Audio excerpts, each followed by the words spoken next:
रामपुर गांव का नाम पूरे इलाके में बड़े परिवारों और उनकी परंपराओं के लिए मशहूर था। यहाँ के लोग मेहनती, सीधे सादे और आपसी रिश्तों की मर्यादा निभाने वाले थे। उसी गांव के बीचों बीच ठाकुर हरिनारायण का बड़ा हवेली नुमा घर था। घर में 4 पीढ़ियां एक साथ रहती थीं। हरिनारायण जी के 2 बेटे थे, बड़ा बेटा रामू और छोटा बेटा श्यामू।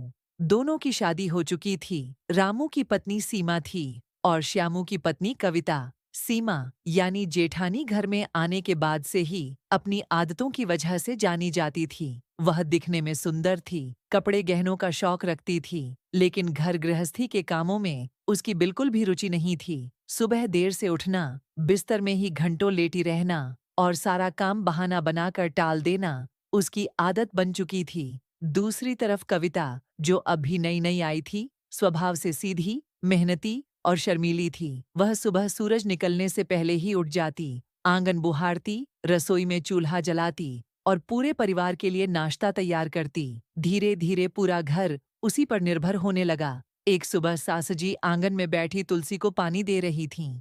तभी उन्होंने जोर से आवाज लगाई, अरे सीमा बहू, आज तो सूरज भी सिर पर आ गया, तू अभी तक उठी नहीं?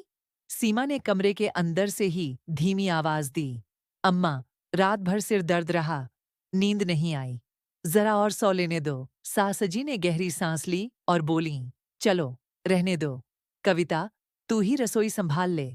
कविता चुपचाप काम में लग गई।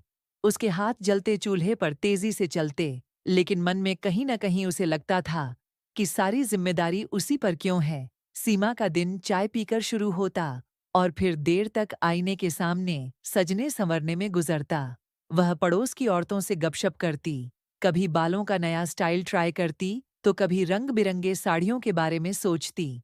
काम करने की बारी आती तो कह देती, अरे मैं तो बड़ी बहू हूँ, मेरे हिस्से का काम छोटियों के लिए छोड़ दो। कुछ महीनों बाद घर में अजीब घटनाएं होने लगीं। तिजोरी से पैसे गायब हो जाते, कभी गेहूं का बोरा आधा खाली मिलता, कभी दूध बेचने से आए रुपये अचानक गायब हो जाते। सभी का शक कविता पर गया। कारण साफ था, वही घर भर में इधर उधर घूमती रहती थी। जेठानी सीमा तो कामचोर थी, इसलिए कोई उस पर शक ही नहीं करता था। एक दिन श्यामू ने गुस्से में कविता से पूछा, सच सच बता, तिजोरी से पैसे तूने निकाले क्या? कविता की आंखों में आंसू भर आए, जी नहीं, मैंने कभी ऐसा सोचा तक नहीं। इसी बीच पड़ोस की औरत सुनीता एक दिन सासजी से मिलने आई और बोली, अम्मा, बुरा मत मानना, पर कल रात मैंने अपनी आंखों से तुम्हारी बड़ी बहू सीमा को देखा था। लाल साड़ी पहने वो तिजोरी से पैसे निकाल रही थी, हाथ में गहनों का डिब्बा भी था। सासजी यह सुनते ही दंग रह गईं। उन्हें यकीन नहीं हुआ कि उनकी बड़ी बहू ऐसा कर सकती है। अगले ही दिन परिवार ने सीमा से सख्ती से पूछताछ की। पहले तो वह मुकर गई, लेकिन जब गहनों का डिब्बा उसके सामान में मिला तो सारा सच बाहर आ गया। असल में सीमा अपने मायके वालों को चुपचाप पैसे भेज रही थी। अब परिवार ने फैसला किया, सीमा से सारे घर का काम करवाया जाने लगा और कविता को तिजोरी व राशन की देखरेख की जिम्मेदारी सौंप दी गई। पहले तो सीमा बहुत नाराज हुई, लेकिन धीरे धीरे उसे समझ आया कि काम टालने और दूसरों का हक छीनने से इज्जत नहीं मिलती।